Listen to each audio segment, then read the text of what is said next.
আসসালামু আলাইকুম বন্ধুরা, আমি আবু সাইদ 10 মিনিট স্কুলে তোমাদের স্বাগত জানাই। আমরা পৌরনীতি ও নাগরিকতা বিষয়ের দ্বিতীয় অধ্যায় নিয়ে আলোচনা করছিলাম। পূর্ববর্তী ক্লাসে তোমরা নাগরিক অধিকার এবং অধিকারের শ্রেণী বিভাগ সম্পর্কে জেনেছিলে।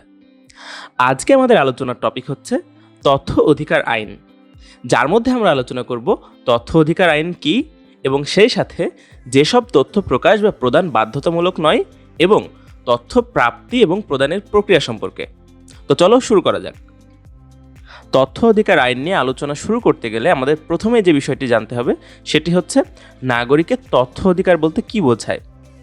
তথ্য অধিকার নাগরিকের আন্তর্জাতিকভাবে স্বীকৃত একটি অধিকার।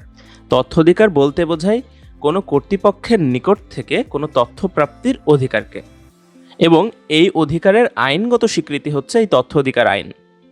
জনগণের মৌলিক অধিকার রক্ষার ক্ষেত্রে তথ্য অধিকার আইন একটি যুগান্তকারী আইন, এবং এই তথ্য অধিকার আইনটি বাংলাদেশ জাতীয় সংসদ কর্তৃক গৃহীত হয় 5 এপ্রিল 2009 সালে। রাষ্ট্রপতির সম্মতি লাভ করে এই আইনটি সর্বসাধারণের অবগতির জন্য প্রকাশ করা হয়, এবং এই আইনটি চালু হওয়ার পূর্বে যেসব তথ্য গোপন ছিল, এখন জনগণ তা জেনে নিজেদের অধিকার যেমন ভোগ করতে পারবে, তেমনি সেই সব প্রতিষ্ঠানের কাজের উপর নজরদারি স্থাপন করে তাদের কাজকে আরও নিয়মতান্ত্রিক ও সত্যনিষ্ঠ করে তুলতে পারবে। তোমরা ইতোমধ্যে জেনেছ যে গণতন্ত্র বলতে জনগণের শাসনতন্ত্র অর্থাৎ জনগণের শাসন ব্যবস্থাকে বোঝায়। তো এই জনগণের শাসন প্রতিষ্ঠায় তথ্য অধিকার আইন অত্যন্ত গুরুত্বপূর্ণ। তাই এই আইনটি সকল নাগরিকের জানা থাকা একান্ত প্রয়োজন। তথ্য অধিকার আইন নিয়ে বিস্তারিত আলোচনার পূর্বে চলো আমরা একটু এখানে তথ্য বলতে কি বোঝাচ্ছে তা নিয়ে আলোচনা করি। অর্থাৎ তথ্য কি? এই তথ্য অধিকার আইনে তথ্য বলতে বোঝায় কোনো কর্তৃপক্ষের গঠন, অর্থাৎ কিভাবে সে কর্তৃপক্ষটা গঠন হলো, অর্থাৎ এর গঠনতন্ত্র সব কিছু এই গঠনের মধ্যে পড়বে। এছাড়া কাঠামো ও দাপ্তরিক কর্মকাণ্ড সংক্রান্ত যে কোনো স্মারক, বই, নকশা, মানচিত্র, চুক্তি, তথ্য উপাত্ত, লগ বহি, আদেশ, বিজ্ঞপ্তি, দলিল, নমুনা, সে সাথে পত্র, প্রতিবেদন, হিসাব বিবরণী, প্রকল্প প্রস্তাব, আলোকচিত্র, অডিও এবং ভিডিও, অঙ্কিত চিত্র, ফিল্ম, ইলেকট্রনিক প্রক্রিয়ায় প্রস্তুতকৃত যে কোনো ইনস্ট্রুমেন্ট, যান্ত্রিকভাবে পাঠযোগ্য দলিলাদি, এবং সেই সাথে ভৌতিক গঠন ও বৈশিষ্ট্য নির্বিশেষে অন্য যে কোনো তথ্যবহুল বস্তু বা এর প্রতিলিপিকে নাগরিক তথ্য অধিকার আইনের তথ্যের মধ্যে অন্তর্ভুক্ত করা হয়। তবে এখানে একটি শর্ত রয়েছে যে দাপ্তরিক নোটশিট বা নোটশিটের প্রতিলিপি এই তথ্যের মধ্যে অন্তর্ভুক্ত হবে না। আমরা জানলাম যে তথ্য বলতে কি বোঝায়। এখন চলো জেনে নিই তথ্য অধিকার অর্থ কি। তথ্য অধিকার অর্থ হচ্ছে কোনো কর্তৃপক্ষের নিকট থেকে তথ্য প্রাপ্তির অধিকার, অর্থাৎ কোনো কর্তৃপক্ষের নিকট থেকে আমরা যে কোনো তথ্য পাওয়ার যে অধিকার, সেই অধিকারকে বলা হচ্ছে তথ্য অধিকার। আইনের বিধানাবলী সাপেক্ষে কর্তৃপক্ষের নিকট হতে প্রত্যেক নাগরিকের তথ্য লাভের অধিকার থাকবে, এবং কোনো নাগরিকের অনুরোধের পরিপ্রেক্ষিতে সংশ্লিষ্ট কর্তৃপক্ষ তথ্য সরবরাহ করতে বাধ্য থাকবে। অর্থাৎ আইনের বিধানাবলী সাপেক্ষে আমরা নাগরিকগণ কর্তৃপক্ষের নিকট হতে তথ্য লাভের অধিকার রাখি, এবং আমাদের অনুরোধ ক্রমে সংশ্লিষ্ট কর্তৃপক্ষ সেই তথ্য সরবরাহ করতে বাধ্য থাকে। এবং এই তথ্য অধিকার নিশ্চিত করার লক্ষ্যে প্রত্যেক কর্তৃপক্ষ যাবতীয় তথ্যের ক্যাটালগ এবং ইন্ডেক্স প্রস্তুত করে যথাযথভাবে সংরক্ষণ করবে। তবে যেসব তথ্য কম্পিউটারে সংরক্ষণযোগ্য সেগুলো প্রত্যেক কর্তৃপক্ষ কম্পিউটারে সংরক্ষণ করবে এবং তথ্য লাভের সুবিধার্থে সমগ্র দেশে নেটওয়ার্কের মাধ্যমে সংযোগ স্থাপন করবে। অর্থাৎ তথ্য অধিকার নিশ্চিত করার লক্ষ্যে কর্তৃপক্ষের দায়িত্ব হচ্ছে এই সকল তথ্যের তালিকা এবং সূচি প্রস্তুত করে যথাযথভাবে সংরক্ষণ করে রাখা। তো বন্ধুরা, এই ছিল তথ্য এবং তথ্য অধিকার। এখন আমরা চলো জেনে নিই যেসব তথ্য প্রকাশ বা প্রদান বাধ্যতামূলক নয় সে সম্পর্কে। এই তথ্য অধিকার আইন বাংলাদেশের নাগরিকদের বিভিন্ন প্রতিষ্ঠান সম্পর্কে তথ্য জানার অধিকার দিয়ে থাকলেও কিছু কিছু তথ্য রয়েছে যা প্রকাশ বা প্রদান বাধ্যতামূলক নয়। চলো সেগুলো আমরা পর্যায়ক্রমে আলোচনা করি। প্রথমে রয়েছে বাংলাদেশের নিরাপত্তা, অখণ্ডতা ও সার্বভৌমত্বের প্রতি হুমকি হতে পারে এরকম কোনো তথ্য প্রকাশ বা প্রদান বাধ্যতামূলক নয়, কেননা এ সকল তথ্য প্রকাশ বা প্রদান করলে রাষ্ট্রীয় নিরাপত্তা হুমকির মুখে পড়তে পারে।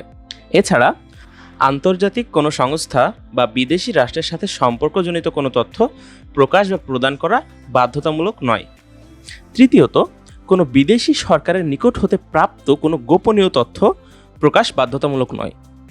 এছাড়া কোনো তৃতীয় পক্ষের বুদ্ধিবৃত্তিক সম্পদের অধিকার ক্ষতিগ্রস্ত হতে পারে এমন কোনো তথ্য প্রকাশ বা প্রদান বাধ্যতামূলক নয়। এছাড়া কোনো বিশেষ ব্যক্তি বা সংস্থাকে লাভবান বা ক্ষতিগ্রস্ত করতে পারে এ সম্পর্কিত কোনো তথ্য প্রকাশ বা প্রদান করা বাধ্যতামূলক নয়। 6 নম্বরে রয়েছে প্রচলিত আইনের প্রয়োগ বাধাগ্রস্ত হতে পারে বা অপরাধ বৃদ্ধি পেতে পারে এরকম কোনো তথ্য। এছাড়া জনগণের নিরাপত্তা বিঘ্নিত হতে পারে বা বিচারাধীন যেসব মামলা রয়েছে তার সুষ্ঠু বিচার কার্য পরিচালনা ব্যাহত হতে পারে এ সম্পর্কিত যে কোনো তথ্য প্রদান বাধ্যতামূলক নয়। 8 নম্বরে রয়েছে কোনো ব্যক্তির ব্যক্তিগত জীবনের গোপনীয়তা ক্ষুণ্ণ হতে পারে এরকম কোনো তথ্য প্রকাশ বা প্রদান বাধ্যতামূলক নয়। 9 নম্বরে কোনো ব্যক্তির জীবন বা শারীরিক নিরাপত্তা বিপদাপন্ন হতে পারে এরকম কোনো তথ্য প্রকাশ করা বা প্রদান করা বাধ্যতামূলক নয়। এছাড়া আইন প্রয়োগকারী সংস্থার সহায়তার জন্য কোনো ব্যক্তি যদি গোপনে আইন প্রয়োগকারী সংস্থাকে কোনো তথ্য প্রদান করে থাকে সেই তথ্য প্রদান করা অথবা প্রকাশ করা বাধ্যতামূলক নয়। এর পরবর্তী যে তথ্যটি প্রদান করা বাধ্যতামূলক নয় সেটা হচ্ছে আদালতে এখনও বিচারাধীন যে কোনো মামলা বা বিষয় এবং যা প্রকাশ করতে আদালত বা ট্রাইব্যুনালের নিষেধাজ্ঞা রয়েছে অথবা যা প্রকাশ করলে আদালতকে অবমাননা করা হয় অর্থাৎ আদালত অবমাননা শামিল এরকম কোনো তথ্য। এছাড়া তদন্তাধীন কোনো বিষয় অর্থাৎ যে বিষয়টি এখনও তদন্তের অধীনে রয়েছে যা প্রকাশ করলে তদন্ত কাজের বিঘ্ন ঘটতে পারে এবং কোনো অপরাধের তদন্ত প্রক্রিয়া এবং অপরাধীর গ্রেপ্তার ও শাস্তিকে প্রভাবিত করতে পারে এরকম কোনো তথ্য প্রকাশ বা প্রদান করা বাধ্যতামূলক নয়। এছাড়া আইন অনুসারে কেবল একটি নির্দিষ্ট সময়ের জন্য প্রকাশের বাধ্যবাধকতা রয়েছে এরকম কোনো তথ্য সেই নির্দিষ্ট সময়টি যদি পার হয়ে যায় তাহলে কিন্তু এই তথ্যটি প্রকাশ বা প্রদান করতে বাধ্য নয়। এছাড়া 15 নম্বরে যেটা রয়েছে কৌশলগত ও বাণিজ্যিক কারণে গোপন রাখা বাঞ্ছনীয় এরূপ কারিগরি বা বৈজ্ঞানিক গবেষণালব্ধ বিভিন্ন ফলাফল এগুলো প্রকাশ বা প্রদান করা কিন্তু বাধ্যতামূলক নয়। এরপরে যে পয়েন্টটি রয়েছে সেটা হচ্ছে কোনো ক্রয় কার্যক্রম সম্পূর্ণ হওয়ার পূর্বে বা উক্ত বিষয়ে সিদ্ধান্ত গ্রহণের পূর্বে সংশ্লিষ্ট ক্রয় বা এর কার্যক্রম সংক্রান্ত যে কোনো তথ্য প্রকাশ বা প্রদান করা বাধ্যতামূলক নয়। এছাড়াও জাতীয় সংসদের বিশেষ অধিকার হানির কারণ হতে পারে এরকম কোনো তথ্য প্রদান করা বাধ্যতামূলক নয়। এবং 18 নম্বরে যে পয়েন্টটি রয়েছে সেটা হচ্ছে কোনো ব্যক্তির আইন দ্বারা সংরক্ষিত গোপনীয় তথ্য যা প্রকাশ করা বাধ্যতামূলক নয়। 19 নম্বর যে পয়েন্টটি রয়েছে অর্থাৎ এটি সবথেকে শেষ পয়েন্ট যে পরীক্ষার প্রশ্নপত্র বা পরীক্ষায় প্রদত্ত নম্বর সম্পর্কিত আগাম যে কোনো তথ্য প্রকাশ বা প্রদান করা বাধ্যতামূলক নয়। তো বন্ধুরা, এগুলোই ছিল যেসব তথ্য প্রকাশ বা প্রদান করা বাধ্যতামূলক নয় সে সম্পর্কিত আলোচনা। এখন চলো আমরা জেনে নিই তথ্য প্রাপ্তির প্রক্রিয়া সম্পর্কে, অর্থাৎ আমরা কিভাবে তথ্য প্রাপ্তির জন্য আবেদন করব। প্রথমেই কোনো ব্যক্তি এই আইনের অধীন তথ্য প্রাপ্তির জন্য সংশ্লিষ্ট দায়িত্বপ্রাপ্ত যে কর্মকর্তা রয়েছে তার নিকট লিখিতভাবে বা ইমেইলে অনুরোধ করতে হবে এবং সেই অনুরোধে যেসব বিষয় উল্লেখ থাকতে হবে সেগুলো হলো প্রথমেই অনুরোধকারীর নাম, তার ঠিকানা, প্রযোজ্য ক্ষেত্রে ফ্যাক্স নম্বর কিংবা ইমেল ঠিকানাও সেখানে উল্লেখ থাকতে হবে। দ্বিতীয়ত, যে তথ্যের জন্য আমরা অনুরোধ করছি অর্থাৎ যে তথ্যের জন্য অনুরোধ করা হচ্ছে তার নির্ভুল এবং স্পষ্ট বর্ণনা সেই অনুরোধের মধ্যে উল্লেখ থাকতে হবে। তৃতীয়ত, অনুরোধকৃত তথ্যের অবস্থান নির্ণয়ের সুবিধার্থে অন্যান্য প্রয়োজনীয় যেসব প্রাসঙ্গিক তথ্যাবলী রয়েছে সেগুলো এই অনুরোধে উল্লেখ থাকতে হবে। এছাড়াও কোন পদ্ধতিতে তথ্য পেতে আগ্রহী তার বর্ণনা অর্থাৎ পরিদর্শন করা, অনুলিপি নেওয়া কিংবা নোট নেওয়া বা অন্য যে কোনো অনুমোদিত পদ্ধতি যেটা দ্বারা আমরা সেই আবেদনকৃত তথ্যটি পেতে চাচ্ছি তার বর্ণনা এই আবেদনে উল্লেখ থাকতে হবে। তো এই ছিল তথ্য প্রাপ্তির জন্য আমাদের আবেদনের মধ্যে যে যে বিষয় উল্লেখ থাকতে হবে সেগুলো। এখন মনে করো আমরা এই বিষয়গুলো উল্লেখ করে একটি আবেদন করলাম, এখন আমাদের সেই আবেদনের পরিপ্রেক্ষিতে কিভাবে সেই তথ্যটি সরবরাহ করা হবে অর্থাৎ তথ্য প্রদান পদ্ধতি সেটা নিয়ে জানি চলো। তথ্য প্রদানের জন্য প্রথমেই যে দায়িত্বপ্রাপ্ত কর্মকর্তা রয়েছে আমাদের অনুরোধ প্রাপ্তির তারিখ থেকে অনধিক 20 কার্যদিবসের মধ্যে অনুরোধকৃত তথ্য সরবরাহ করবেন। অর্থাৎ আমরা যে আবেদনটি করলাম তার পরিপ্রেক্ষিতে যে কর্মকর্তা দায়িত্বপ্রাপ্ত রয়েছেন তিনি 20 দিনের মধ্যে অর্থাৎ 20 কার্যদিবসের মধ্যে আমাদের অনুরোধকৃত তথ্যটি আমাদের সরবরাহ করবেন। এবং অনুরোধকৃত তথ্যের সাথে একাধিক তথ্য প্রদান ইউনিট বা কর্তৃপক্ষের সংশ্লিষ্টতা থাকলে অনধিক 30 কার্যদিবসের মধ্যে উক্ত অনুরোধকৃত তথ্য সরবরাহ করতে হবে। অর্থাৎ আমরা পূর্বে জানলাম যে আমাদের অনুরোধ প্রাপ্তির দিন থেকে 20 দিনের মধ্যে দায়িত্বপ্রাপ্ত কর্মকর্তা আমাদের তথ্যটি সরবরাহ করবেন, কিন্তু এখানে শর্তটি হচ্ছে যদি অনুরোধকৃত তথ্যের সাথে একাধিক তথ্য প্রদান ইউনিট বা কর্তৃপক্ষ সংশ্লিষ্ট থাকে। অর্থাৎ আমরা যে তথ্যটির জন্য আমরা আবেদন করেছি সেটা প্রদান করার জন্য যদি একাধিক কর্তৃপক্ষ সংশ্লিষ্ট থাকে তাহলে অনধিক 30 কার্যদিবসের মধ্যে সেই উক্ত অনুরোধকৃত তথ্য আমাদের সরবরাহ করতে বাধ্য থাকবে তারা। দায়িত্বপ্রাপ্ত কর্মকর্তা কোনো কারণে যদি তথ্য প্রদানে অপারগ হয় তাহলে সেই অপারগতার কারণ উল্লেখ করে আবেদন প্রাপ্তির 10 কার্যদিবসের মধ্যে তিনি অনুরোধকারীকে অবহিত করবেন।